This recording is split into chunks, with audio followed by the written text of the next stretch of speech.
पूर्व केंद्रीय मंत्री उमा भारती ने पहले ही बोला था कि वो 2024 का लोकसभा चुनाव लड़ेंगी, लेकिन बीजेपी के 195 उम्मीदवारों की पहली सूची में मध्य प्रदेश से दो बड़े नाम यानी पूर्व सीएम शिवराज सिंह चौहान और केंद्रीय मंत्री ज्योतिरादित्य सिंधिया तो हैं, लेकिन उमा भारती का नाम नहीं है।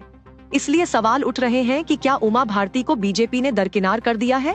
मैं आपको बीजेपी की पहली सूची में मध्य प्रदेश की सीटों का विश्लेषण बताऊंगी, साथ ही साध्वी प्रज्ञा और केपी यादव के टिकट कटने की वजह भी।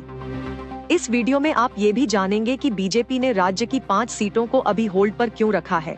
एमपी के पूर्व सीएम शिवराज सिंह चौहान को बीजेपी ने विदिशा से उम्मीदवार बनाया है। शिवराज सीएम बनने से पहले इसी सीट से 5 बार सांसद रह चुके हैं। पूर्व प्रधानमंत्री अटल बिहारी वाजपेयी ने ये सीट उनको सौंपी थी और जब वो मुख्यमंत्री बने तो बीजेपी ने यहाँ से सुषमा स्वराज को टिकट दिया।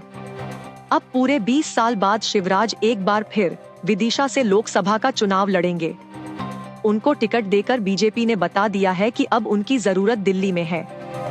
शिवराज का जन्म भी जैत गांव में हुआ है, जो इसी लोकसभा सीट का हिस्सा है। बीजेपी ने केंद्रीय मंत्री ज्योतिरादित्य सिंधिया को उनकी पारंपरिक गुना शिवपुरी लोकसभा सीट से उम्मीदवार बनाया है। पिछले कुछ समय से सिंधिया जिस तरह से यहाँ सक्रिय थे, उसे देखकर इसका आभास पहले ही हो गया था। दरअसल ये लोकसभा क्षेत्र सिंधिया परिवार का गढ़ रहा है। यहाँ से 2019 में लोकसभा चुनाव हारने वाले ज्योतिरादित्य सिंधिया चाह रहे थे कि उन्हें हार का कलंक मिटाने का मौका मिले। लिहाजा बीजेपी ने सिंधिया की इच्छा का ध्यान रखा और गुना शिवपुरी से उन्हें टिकट दिया। पूर्व केंद्रीय मंत्री उमा भारती ने दावा किया था कि वो 2024 का लोकसभा चुनाव लड़ेंगी। आज तक से बातचीत में उन्होंने कहा था, मैंने 2019 में 5 साल के लिए ब्रेक लिया था और अब 2024 का लोकसभा चुनाव लड़ूंगी। मुझे कोई किनारे नहीं लगा सकता। पर बीजेपी की पहली सूची में उमा भारती का नाम नहीं है। इसलिए सवाल उठ रहे हैं कि क्या उमा भारती को बीजेपी ने दरकिनार कर दिया है। इसके कयास इसलिए भी लगाए जा रहे हैं क्योंकि उमा भारती जिन सीटों से लोकसभा चुनाव लड़ती आई है, उन तीनों ही सीटों यानी झांसी, भोपाल और खजुराहो पर बीजेपी ने उम्मीदवारों का ऐलान कर दिया है। अब एमपी की 5 सीटें होल्ड पर हैं, तो सबकी नजर इस बात पर टिकी है कि क्या बीजेपी उमा भारती को इनमें से किसी सीट से उम्मीदवार बनाती है या उनके राजनीतिक भविष्य पर ब्रेक लगाती है। 2019 के लोकसभा चुनाव में गुना सीट से ज्योतिरादित्य सिंधिया को पटखनी देने वाले केपी यादव का टिकट काट दिया गया है। जाहिर है सिंधिया की गुना से चुनाव लड़ने की इच्छा का ध्यान रखते हुए बीजेपी ने उनको हराने वाले केपी यादव को साइडलाइन कर दिया है। दरअसल सांसद केपी यादव और सिंधिया समर्थक नेताओं की वजह से कई बार पार्टी आला कमान के सामने असहज स्थिति उत्पन्न हो रही थी।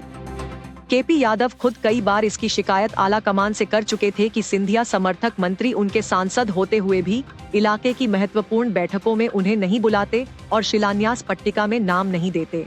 हाल ही में केंद्रीय मंत्री ज्योतिरादित्य सिंधिया गुना के जिला पासपोर्ट केंद्र का उद्घाटन करने वाले थे, लेकिन उनसे पहले केपी यादव ने बिना किसी कार्यक्रम के पासपोर्ट केंद्र का उद्घाटन कर दिया, जिससे सिंधिया गुट में नाराजगी थी। वहीं आला कमान ने भी इसे गलत माना था। देखना ये है कि अब केपी यादव का अगला कदम क्या होगा। क्या वो कांग्रेस में जाकर इस सीट पर फिर सिंधिया को चुनौती देंगे या पार्टी से जुड़े रहेंगे। 2019 के लोकसभा चुनाव में दिग्विजय सिंह को 3.5 लाख से भी ज्यादा वोटों से हराने वाली साध्वी प्रज्ञा सिंह ठाकुर का टिकट भी काटा गया है। माना जा रहा है कि उनके दिए बयानों की वजह से पीएम मोदी ने जो नाराजगी जताई थी, उसका खामियाजा उन्हें टिकट गंवाकर उठाना पड़ा है।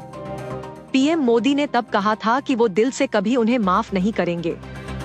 हालांकि टिकट कटने के बाद आज तक से बात करते हुए साध्वी प्रज्ञा सिंह ठाकुर ने कहा कि संगठन और पार्टी को जहां और जैसे उनकी जरूरत होगी वो उपलब्ध रहेंगी और बीजेपी को नहीं छोड़ेंगी। हाल ही में विधानसभा चुनाव हारने वाले सांसद फग्गन सिंह कुलस्ते और गणेश सिंह को बीजेपी ने फिर लोकसभा का टिकट दिया है।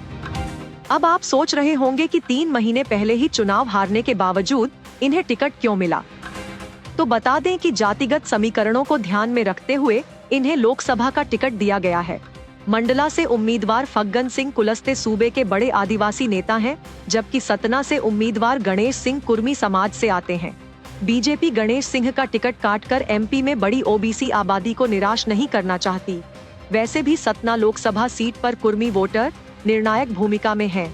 आपको ये स्टोरी कैसी लगी, हमें कमेंट सेक्शन में जरूर बताएं। ऐसी ही स्टोरीज और अपडेट्स पाने के लिए सब्सक्राइब करें आज तक AI।